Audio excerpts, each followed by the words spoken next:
imagine I have an object that I'm trying to move up this hill, right? This inclined plane, right? And I have a vector pointing in the direction that the object will move. I'm calling that v, and I'm imagining u to be a force vector, a force applied.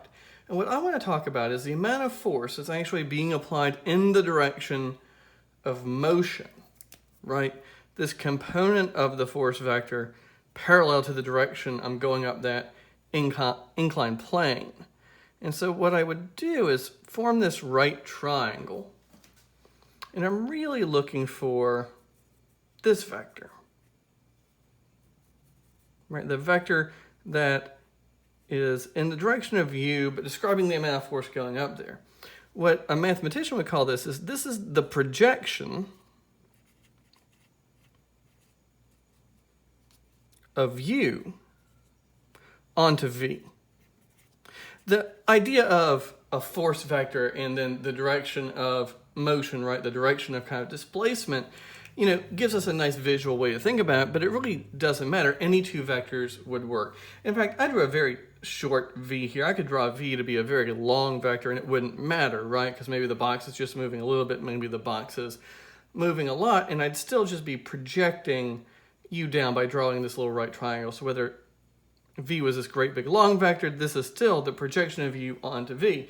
Now this is kind of a clunky amount of stuff to have to write down to describe this purple vector. So notationally we say it's the projection of u onto v, with the vector I'm projecting onto being drawn in the subscript spot. So what I want to do is have a way of describing this new vector, this purple vector, the projection of u onto v. So let's assume that I could calculate, or I know this angle theta, right? Because either I know it or I could calculate it based on the stuff we did in the previous videos. Let's find the length of this purple vector, right? Because that's just a little right triangle trigonometry, because the hypotenuse would have a length that is the magnitude of u. This side's length is what I'm looking for, and well, a good name for that length is the projection of u onto v's magnitude. All right, well, I'm going to assume I can talk about the hypotenuse, and I want to learn about the adjacent side, so I think cosine of that angle is the way to go. So cosine of theta equals the projection's magnitude divided by the magnitude of u. And so the magnitude of the projection is equal to the magnitude of u times cosine of theta, and awkwardly I'm going to leave a space there, and we'll find out why in a minute. But just solving this, multiplying that magnitude of u gives me those two things. And I'm thinking back to a previous idea, right? This is the length of the vector. All I need to do now to write down the vector itself is to know its direction, right? Because every vector can be written as a product, leaving that awkward space again, of its magnitude and its direction. Well, the direction I'm moving is the direction of v.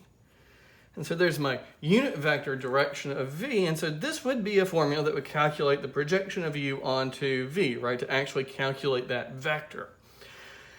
This looks really familiar to me, right? Like if there was a magnitude of v sitting here, right? Like if I could just magically sneak this in here, that's a dot product.